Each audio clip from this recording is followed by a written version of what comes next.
हम लोग आज जो सीखेंगे, आज की जो क्लास की जो टॉपिक है वो है कूलम्ब्स लॉ, उसके बारे में बात करना। ठीक है, हाँ अनम्यूट हो गया बेटा, याद देखो हो गया। चलो बेटा आगे बढ़े। तो आज की जो हमारी क्लास की टॉपिक है वो क्या है? कूलम्ब्स लॉ, उसकी बेसिक कैरेक्टरिस्टिक्स और बाकी सारे कॉन्सेप्ट उसके बारे में बात करना। चलिए शुरू करते हैं बेटा। कूलम्ब्स लॉ ये हमें क्या समझाता है बेटा? हमें बेसिक कैरेक्टरिस्टिक्स का पहले से मालूम है। कूलम्ब्स लॉ कहता है कि लाइक चार्ज हमेशा एक दूसरे को रिपेल करेंगे और लाइक चार्ज हमेशा एक दूसरे को अट्रैक्ट करेंगे, और उसी के बीच में जो इंटरेक्शन होगा उसकी वैल्यू को कैलकुलेट करना है बेटा। तो आज की क्लास मेनली दो बातों पे है। पहला कूलम्ब्स लॉ को समझना है और दूसरा इफेक्ट ऑफ मीडियम को समझना है। बस इतना अगर समझ में आ गया तो उसके नेक्स्ट क्लास में हम अच्छे खासे न्यूमेरिकल प्रैक्टिस कर सकते हैं। तो कूलम्ब्स लॉ क्या कहता है बेटा? सबसे पहली बात, जब आप किसी दो पॉइंट चार्ज को एक दूसरे से किसी डिस्टेंस ऑफ सेपरेशन आर पे रखेंगे तो वो एक दूसरे को अट्रैक्ट करेंगे या फिर रिपेल करेंगे। ये इस बात पे डिपेंड करता है कि दोनों का नेचर कैसा है।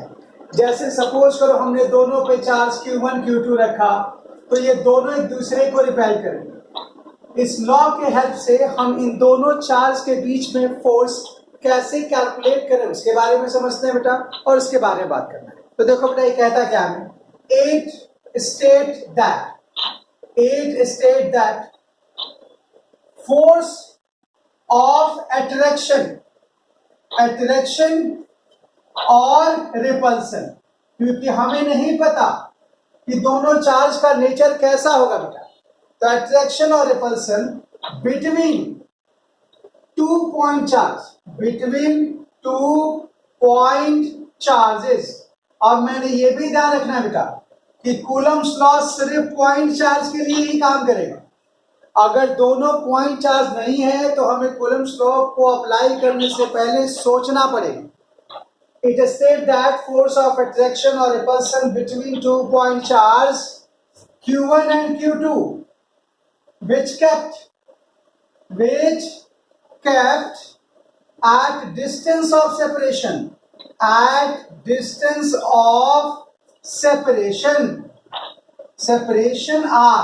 दोनों के बीच का डिस्टेंस ऑफ सेपरेशन R दे रखा है। दोनों पॉइंट पे चार्ज की वैल्यू Q1 और Q2 दे रखा है।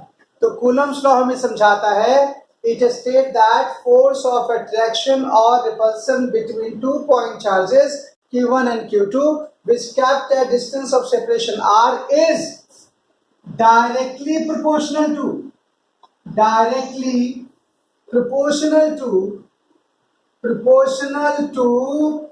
the product of magnitude of their charges,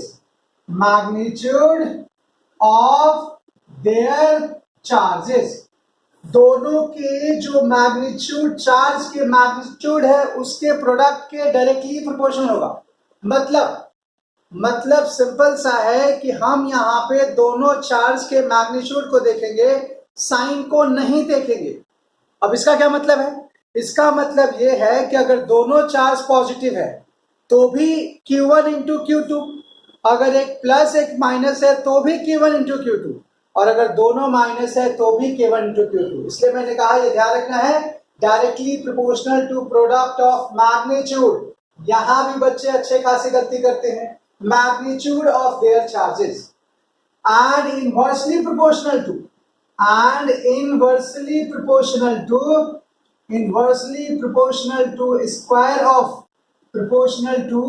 square of their distance of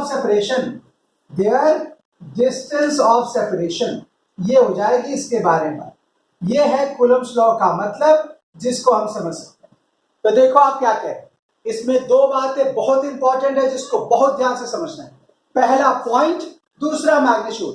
मतलब अगर मैं इसको लिखूंगा यहाँ पे तो मैं ये कहूंगा कि F की वैल्यू जो फोर्स है हमारी, F is proportional to mod Q1 into Q2। Mod इसी बात का एश्योरेंस है कि हम सिर्फ मैग्नीट्यूड की बात कर रहे हैं, हम साइन की बात नहीं कर रहे, इसलिए मॉड हमने अप्लाई किया। और F जो होगा वो inversely proportional to R square. ये रहा बेटा, ये है कूलम्ब्स लॉ का मतलब कि दो पॉइंट चार्ज के बीच में फोर्स ऑफ अट्रैक्शन या रिपल्सन होगा उसकी वैल्यू जो हम कैलकुलेट करने की कोशिश करेंगे तो वो फोर्स जो होता है magnitude of product of charge के डायरेक्टली प्रोपोर्शनल और डिस्टेंस ऑफ सेपरेशन के स्क्वायर के इनवर्सली प्रोपोर्शनल होता है। ये है कूलम्ब्स लॉ का मतलब। अब हमें इसके आगे बढ़ना है, नोट करो फिर आगे बढ़ते हैं। लिखो इसको।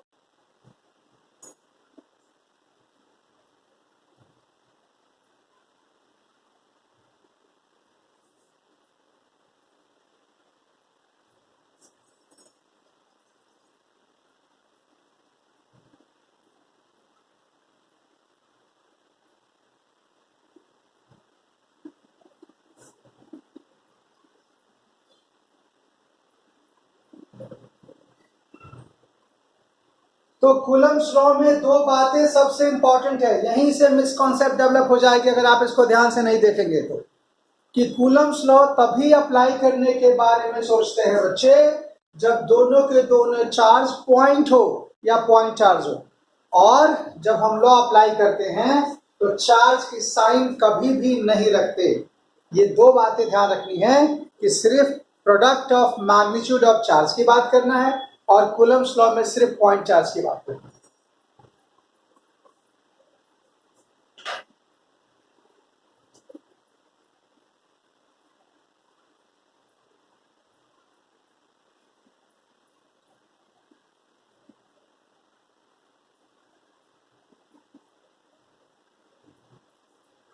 लिख लिया बेटा?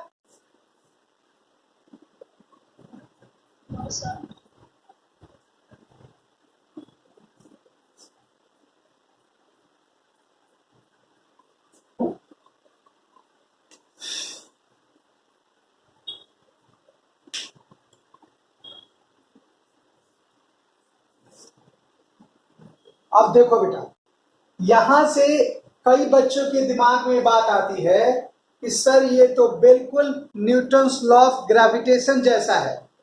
हाँ बेटा, कुछ कुछ वैसा है, बिल्कुल उसके जैसा नहीं है। और वो क्यों नहीं है उसको भी हमें यहाँ पे समझना है। बेसिकली लॉ के बारे में दो तरह की बातें कही जाती हैं। फिजिक्स में दो तरह के लॉ होते हैं, पहला यूनिवर्सल और दूसरा होता है नॉन यूनिवर्सल। यूनिवर्सल का मतलब कहीं भी जाओ वो फोर्स की वैल्यू हमेशा उसी तरीके से रखी जाएगी और उसकी कांस्टेंट की वैल्यू फिक्स होगी।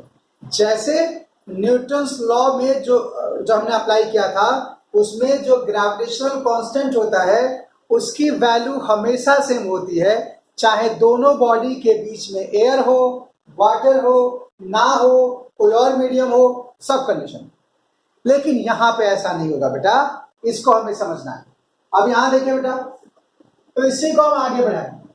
हम पहले इस लॉ को समझते हैं, फिर मैं आपको बताता हूं कि कैसे हमें पता चलता है कि कौन सा लॉ यूनिवर्सल और कौन सा यूनिवर्सल नहीं। ठीक है ना?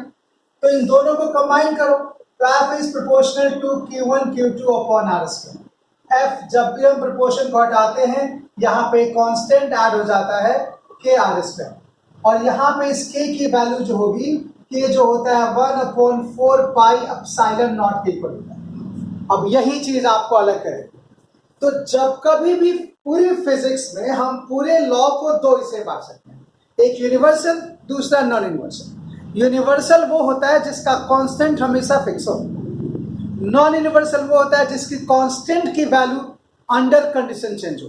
मतलब एयर में उसकी वैल्यू कांस्टेंट कुछ और हो, वाटर में कुछ और हो, कहीं और कुछ और हो, तो नॉन यूनिवर्सल लॉ कहता है। तो हम ये कह सकते हैं यहाँ पे एप्सिलॉन नॉट, इसको एप्सिलॉन नॉट कहते हैं। ठीक है ना? बड़ा सी लिखा, बीच में एक लाइन ड्रॉ कर दी, नीचे नॉट लगा दिया, इसको हम कहते हैं परमिटिविटी। परमिटिविटी ऑफ वैक्यूम, नाम में ही सब कुछ है बेटा। परमिटिविटी ऑफ वैक्यूम, इसकी वैल्यू जो होती है 8.856 10 की पावर -12 कूलम स्क्वायर पर न्यूटन पर मीटर स्क्वायर। ये एप्सिलॉन नॉट की वैल्यू, और ये वैक्यूम के लिए है, मतलब इसकी वैल्यू हर मीडियम के लिए अलग अलग आएगी। इसीलिए जब हम कूलम्स लॉ को लिखेंगे यहाँ पे तो F is equal to 1/4 pi epsilon naught Q1 Q2 upon R square. इस बात का ध्यान रखेंगे न्यूटन्स लॉ ऑफ ग्रेविटेशन को हम यूनिवर्सल लॉ ऑफ ग्रेविटेशन भी कहते हैं, लेकिन कूलम्स लॉ को गलती से भी ये लाइन इस्तेमाल करने की जरूरत नहीं है, ये ध्यान रखेंगे। अब यहाँ पे जब के की वैल्यू हम कैलकुलेट करेंगे वन बाय, क्या लिखा है? कहाँ पे बेटा? Silent knot is equals to permittivity of vacuum, और ये उसकी वैल्यू है 8.856 10 की पावर -12 कूलम स्क्वायर पर न्यूटन पर मीटर स्क्वायर। ठीक है, जब हम इस वैल्यू को यहां पे रखेंगे तो 4 पाई की वैल्यू हमको मालूम है, 4 पाई की वैल्यू 3.14। अब साइन नॉट की वैल्यू यहां पे बेटा, जब सारी वैल्यू को आप यहां पे रखेंगे 4 इंटू 3.14 ये हो जाएगा 8.856 10 की पावर -12, तो ये आ जाता है 9 इंटू 10 की पावर 9 न्यूटन मीटर स्क्वायर पर कूलम स्क्वायर। ये हो गया के की वैल्यू। तो कूलम्स लॉ में फोर्स कांस्टेंट की वैल्यू जब हम न्यूमेरिकल इस्तेमाल करेंगे या न्यूमेरिकल जब क्वेश्चंस करेंगे तो 9 इंटू 10 की पावर 9 न्यूटन मीटर स्क्वायर पर कूलम स्क्वायर ये इस्तेमाल करेंगे। हाँ बेटा बोलो। मैंने कहा देखो ये नीचे जो लिखा है वो एप्सिलॉन नॉट की वैल्यू है, और जब इसको यहाँ पे रखेंगे तो के की वैल्यू होती है 1/4 पे एप्सिलॉन नॉट, यहाँ पे रख दो तो हो जाएगा 1/4 पे epsilon naught Q1 Q2 upon R square. अब इस कांस्टेंट की वैल्यू तो हम कैलकुलेट कर सकते हैं बेटा ना, क्योंकि एप्सिलॉन नॉट की वैल्यू पता है, पाई की वैल्यू पता है, इसमें रख दो उसकी वैल्यू। पाई की जगह पे 3.14, एप्सिलॉन नॉट की जगह पे 8.856 10 की पावर -12, और जब इसको रख के सॉल्व करोगे तो ये हो जाएगा 9 इंटू 10 की पावर 9 न्यूटन मीटर स्क्वायर पर कूलम स्क्वायर, ये के की वैल्यू हो जाएगी। तो ये कूलम्स लॉ हो गया। हाँ बोलो। पर ये तो सिर्फ वैक्यूम के लिए हुआ ना। हाँ बेटा तो बात करेंगे अभी ना, पहले वैक्यूम की तो बात कर लें, Yes. अभी हम चलेंगे, तभी तो इसको मैंने कहा नॉन यूनिवर्सल लॉ है। मैंने क्लास के शुरू में ही क्या समझाया था कि हमें आज दो बातें सीखनी है, पहला कूलम्स लॉ और दूसरी बात हमें सीखनी इफेक्ट ऑफ मीडियम, मतलब मीडियम का उस पर असर क्या होगा। तो पहले कूलम्स लॉ को समझा दो फिर आगे बढ़ते हैं। चलिए लिख लिया।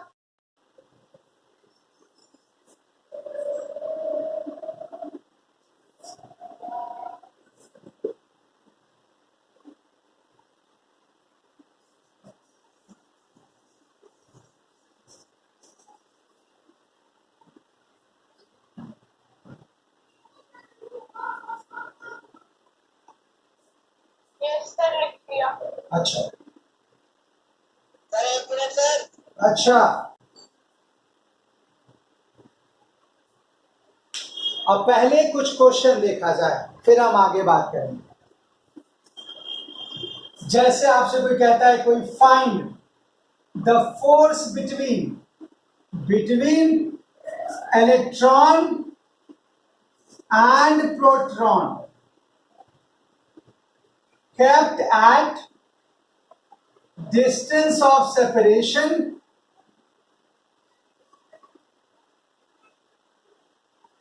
1.6 एंगस्ट्रॉम।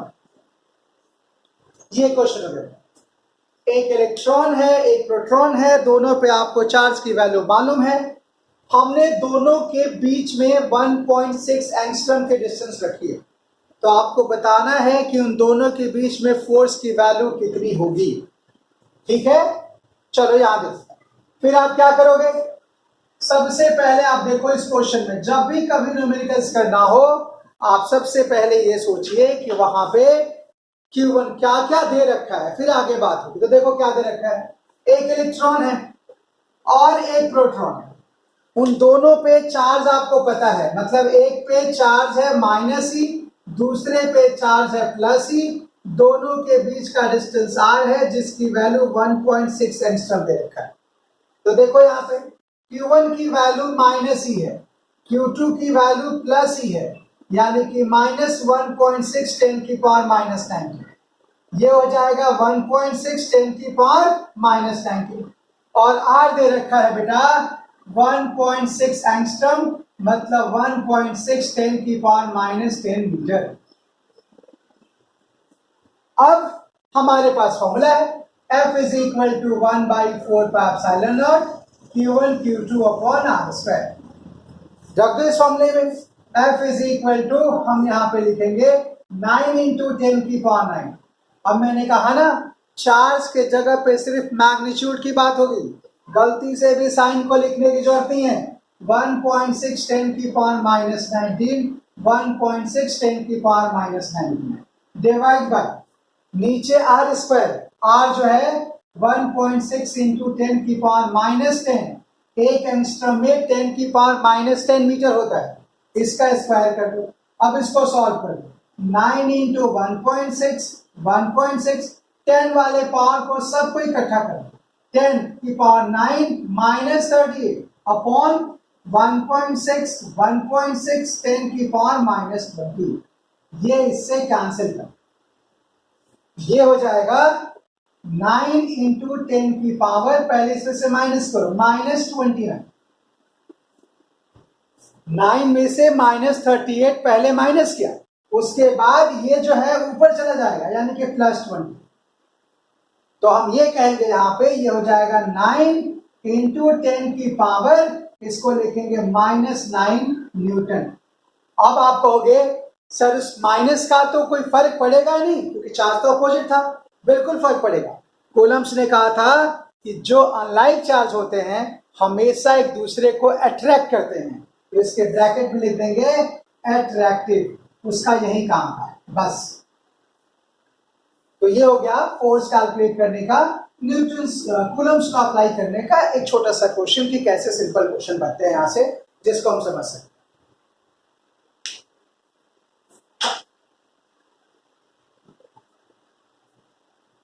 किसी को इसमें कोई कंफ्यूजन? जयदीप समझ में आया बेटा?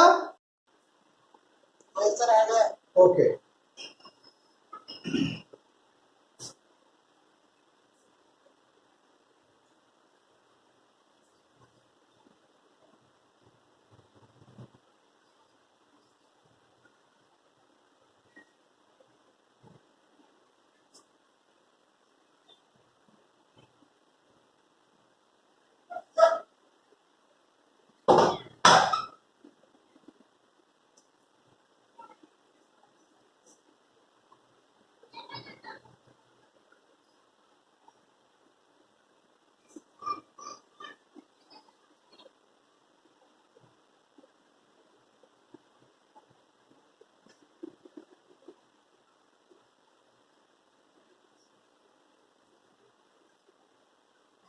लिख लिया बेटा?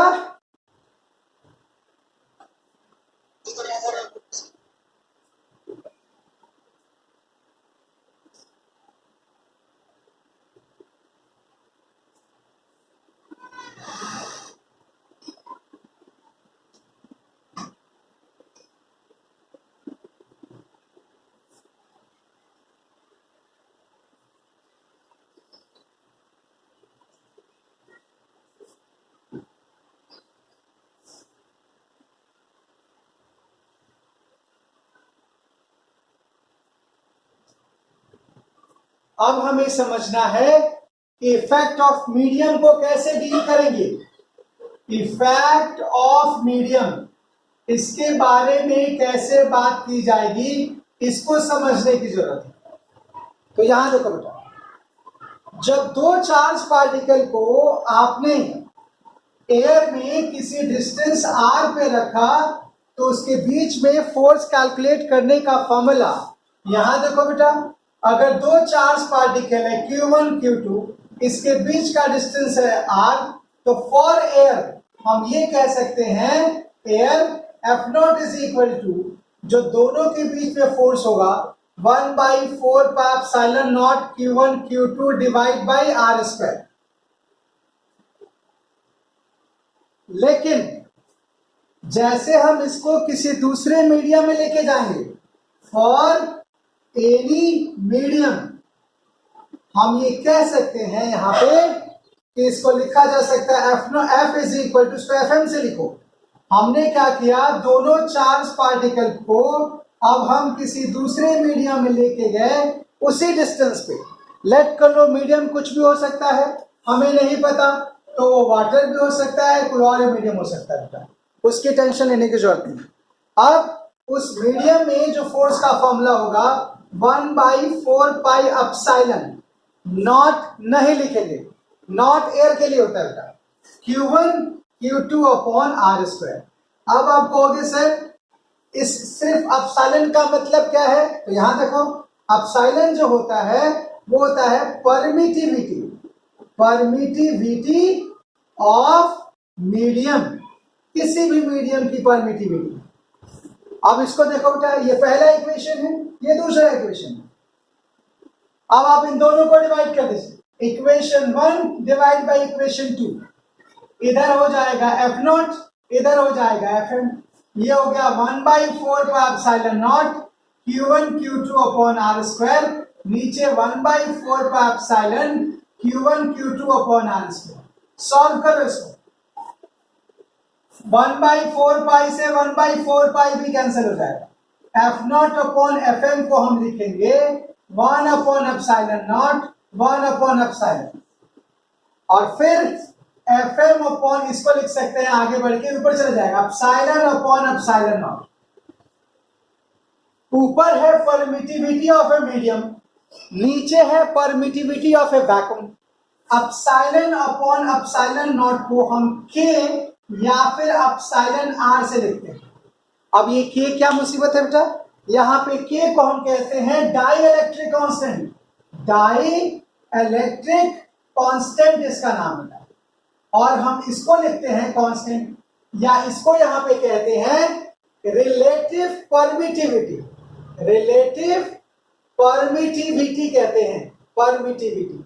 ये कंपेयर करना हो गया, क्योंकि हम जब भी रिलेटिव या वर्ड यूज करते हैं हम पहले एक वैल्यू को याद रखते हैं और दूसरे के लिए उसको कैलकुलेट करते हैं। ये हमने 11th क्लास के फ्लूइड में भी सीखा था कि जब भी हमें वाटर की डेंसिटी हमें याद रखनी है और किसी भी मीडियम की डेंसिटी अगर निकालनी है तो हम उसकी रिलेटिव डेंसिटी याद रखते हैं, ठीक है। जैसे मरकरी का 13.6 होता है लिक्विड डेंसिटी, तो जब भी हमें मरकरी का डेंसिटी निकालना होगा हमें उसके रिलेटिव डेंसिटी को वाटर के डेंसिटी से मल्टीप्लाई करना होगा। बिल्कुल वही काम यहाँ पे हो रहा है।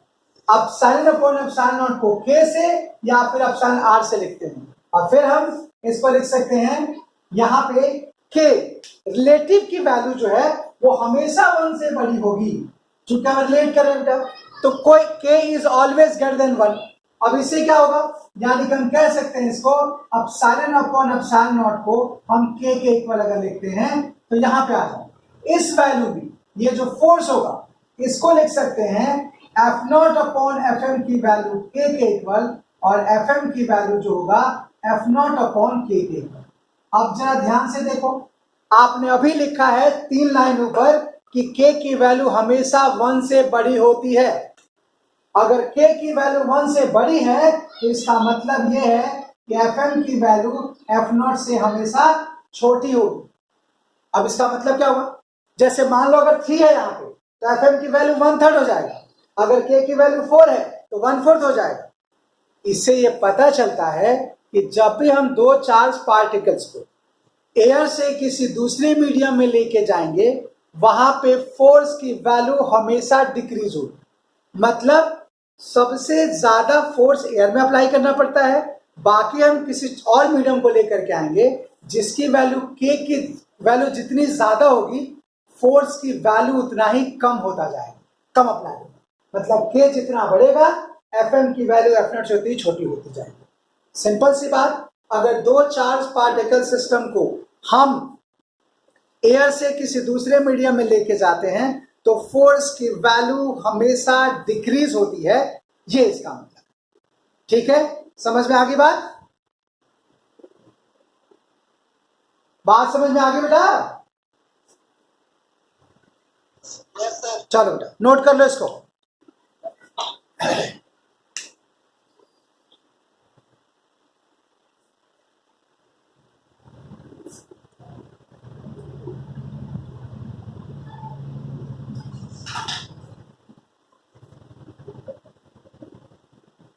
तो ये एक बात हमेशा ध्यान रखनी है कि डाई इलेक्ट्रिक कांस्टेंट की वैल्यू एयर के लिए 1 होती है और बाकी एयर को छोड़ के किसी भी मीडियम के लिए के की वैल्यू हमेशा 1 से बड़ी होती है, हमेशा 1 से बड़ी होती है।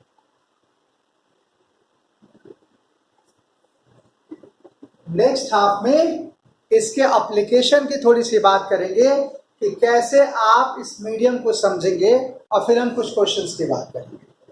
ठीक है, चलिए नोट कर लीजिए।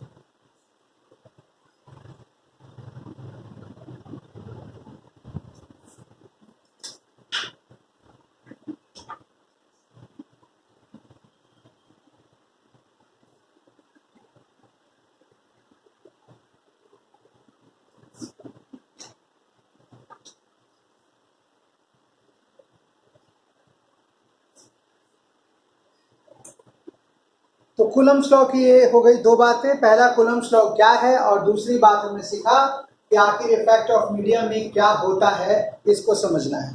मैं इसी चीज को यहाँ पे लिख दूं तो इससे और ज्यादा क्लियर हो जाएगा।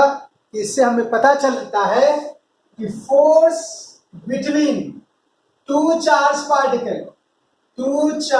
पार्टिकल इज डिक्रीजेस, कम हो जाएगा when the system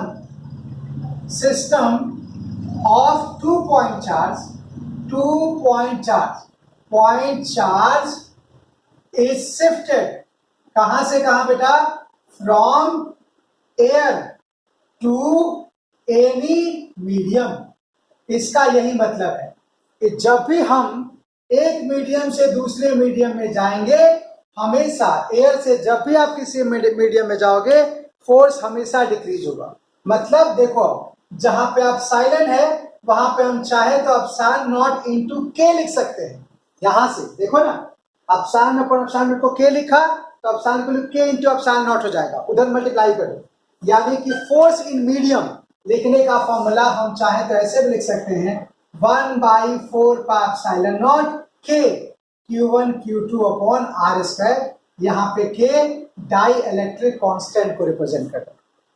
तो ये हो गया इफेक्ट ऑफ मीडियम की जब भी हमें किसी और मीडियम में। अब देखो के के बारे में क्या क्या बातें हो सकती है। के की वैल्यू 1 होती है फॉर एयर, के की वैल्यू 80 होती है फॉर वाटर, और के की वैल्यू इनफाइनाइट होता है फॉर कंडक्टिंग मीडियम। ये के बारे में इंफॉर्मेशन है। अब आप ये खुद ही सोच लो, सबसे ज्यादा फोर्स जो काम करता है वो एयर में काम चाहिए आपको। कंडक्टिंग मीडियम में तो फोर्स काम ही नहीं करेगा क्योंकि के की वैल्यू इन्फिनिटी है और 1/इनफाइनाइट 0 होता है। तो ये कॉन्सेप्ट हो गया आपका कि हम इफेक्ट ऑफ मीडियम को कैसे डील करेंगे कूलम्स लॉ में, और कैसे के की वैल्यू जो होगी वो 1 कब होगी, 80 कब होगी, इनफाइनाइट कब होगी, और कैसे फोर्स की वैल्यू जब भी हम एयर से किसी और मीडियम में जाते हैं आखिर उसकी वैल्यू कैसे चेंज होती है। ये कॉन्सेप्ट हो गया। ठीक है, चलो नोट कर लो इसको बेटा जल्दी से फिर।